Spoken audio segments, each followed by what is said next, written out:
खाटू श्याम महाराज का देखो झंडा लहरा रहा है इधर में। और ये देखो इधर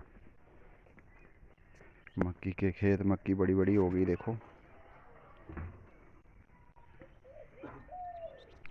ये है मक्की का खेत, नीचे है रोड। ये है गांव का व्यू, देखो गांव में ये देखो। और सेब के पेड़ दिखाते हैं आप लोगों को, चलो।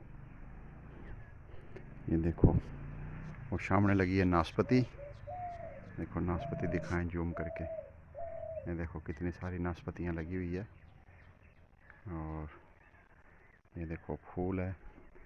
और ये है सेब, सेब के पेड़, ये देख सकते हैं।